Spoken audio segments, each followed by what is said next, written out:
AHumbleSoul. We checking back in, man. Hit the like and subscribe if you're not already connected with us. It's greatly appreciated. Reporting on a recent interview I checked out by paper route artist Paper Route Woo.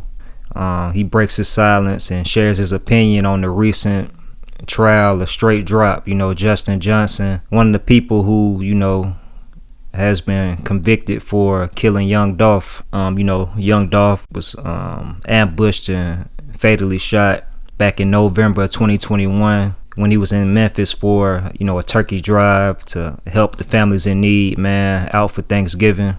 One of the people involved in that unfortunate situation, Justin Johnson, he had his trial. He was found guilty on the 4th day of the trial, convicted of, first-degree murder, conspiracy to commit first-degree murder, as well as being a felon in possession of a firearm. His co-defendant, Kenneth Smith, testified during the trial that him and Straight Drop agreed to kill Dolph for $100K. He revealed in court that Big Jook, Yo Gotti's older brother, put a $100K hit on Dolph and was offering money, for them to pretty much take out any paper route artist, anybody linked to Paper Route Empire, Young Dolph's label. And on that day back in November 2021, November 17th of 2021, they were on their way to a turkey drive that Paper Route was holding to give back when they spotted Dolph and, followed him, ambushed him, and, shot him multiple times, and he died on the scene.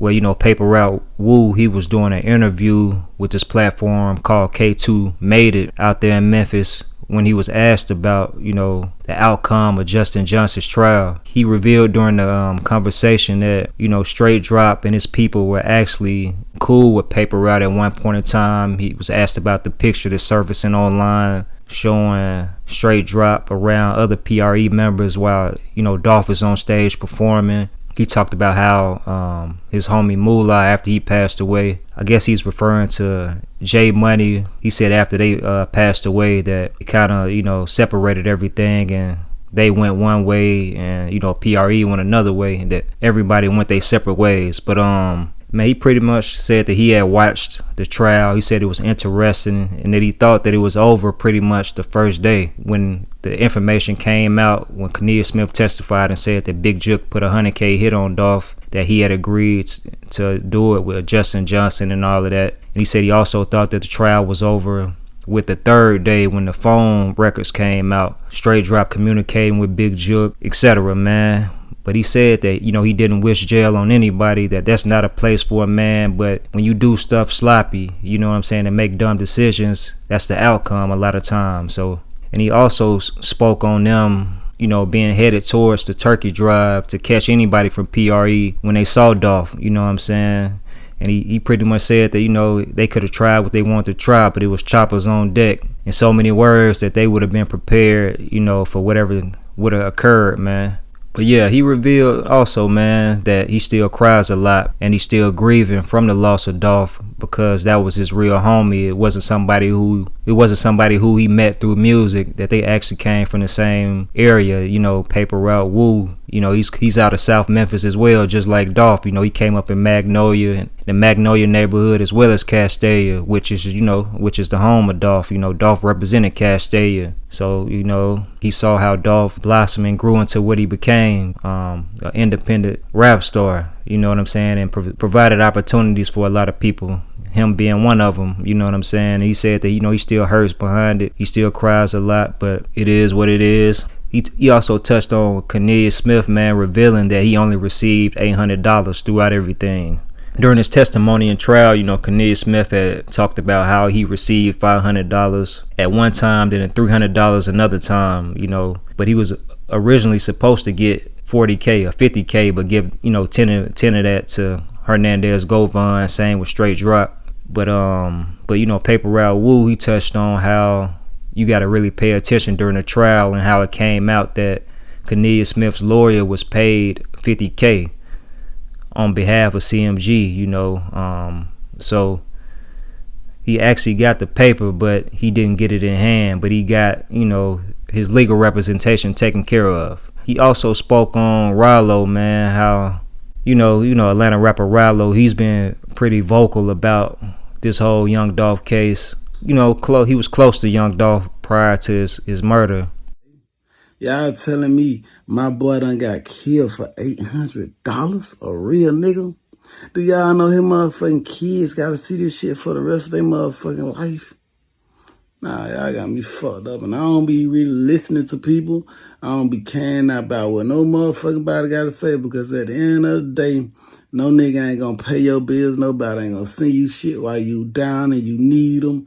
And then the motherfuckers you look out for when they need you, they cross you and cut you out and all that shit.